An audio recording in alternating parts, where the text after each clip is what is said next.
ಪ್ರಧಾನಿ ಭೇಟಿಗೆ ಅವಕಾಶ ಕೇಳಿದ್ದು ಸರಿಯಲ್ಲ ಅಂತ ಗುರುತಿಸಿದರು. ರಾಜ್ಯದ ಬರ ಪರಿಸ್ಥಿತಿ ನಿಭಾಯಿಸುವಲ್ಲಿಯೂ ಸಿಎಂ ವಿಫಲರಾಗಿದ್ದಾರೆ ಅಂತ ಸಂಸದೆ ಶೋಭಾ ಕರಂದ್ಲಾಜೆ ಆರೋಪಿಸಿದ್ದಾರೆ. ಬೇಜವಾಬ್ದಾರಿ ಹೇಳಿಕೆಯನ್ನು ಕೊಡುವುದರ ಬದಲಿಗೆ ಸಮಯಾವಕಾಶವನ್ನು ಕೊಟ್ಟು ಬಂದು ಪ್ರಧಾನಿಯವರನ್ನು ಭೇಟಿ ಮಾಡಿ ಸಮಸ್ಯೆಗಳನ್ನು ಹೇಳಿಕೊಂಡು ಸಮಸ್ಯೆಗೆ ಪರಿಹಾರ ಹುಡುಕಲಿ. ನಾವು ಪಕ್ಷ ಭೇದ ಮರೆತು ರಾಜ್ಯದ ಹಿತದೃಷ್ಟಿಯಿಂದ ಎಲ್ಲ ರೀತಿಯ ಸಹಕಾರವನ್ನು ಕೊಡಕ್ಕೆ ನಾವು ಸಿದ್ಧ ಇದ್ದೇವೆ ಅನ್ನೋ ಭರವಸೆಯನ್ನು ಮುಖ್ಯಮಂತ್ರಿಗಳು ನಾವು ಕೊಡಕ್ಕೆ ಇಚ್ಛೆ ಪಡ್ತೇನೆ. ಇನ್ನು ಮುಂದೆ ಆದ್ರೂ ಎಲ್ಲಕ್ಕೂ ಪ್ರಧಾನಿ ಕಡೆ ಬೆಟ್ಟು ಮಾಡಿ ತೋರಿಸುವುದನ್ನ ಬಿಡಬೇಕು, ಈ ಕೆಟ್ಟ ಅಭ್ಯಾಸವನ್ನು ಬಿಡಬೇಕು ಅಂತ ಒತ್ತಾಯವನ್ನು ಮಾಡ್ತಾರೆ.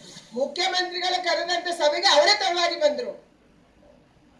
ಅರ್ಧ ಗಂಟೆಯಲ್ಲಿ ಸಭೆ ಮುಗಿಸೋದು, ಚರ್ಚೆ ಮಾಡಕ್ಕೆ ಅವಕಾಶ ಇಲ್ಲ, ಯಾರಿಗೂ ಮಾತಾಡಕ್ಕೆ ಅವಕಾಶ ಇಲ್ಲ.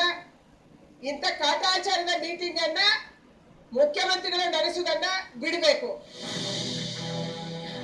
ಒಟ್ಟಲ್ಲಿ ಮಹದಾಯಿ ನದಿ ನೀರು ವಿವಾದ ರಾಜ್ಯದ ಬರ ಪರಿಸ್ಥಿತಿಯಲ್ಲೂ ರಾಜ್ಯ ಸರ್ಕಾರ ಮತ್ತು ಬಿಜೆಪಿ ನಾಯಕರ ರಾಜಕೀಯ ಕೆಸರಚ್ಚಾಟ ಮುಂದುವರೆದಿದೆ.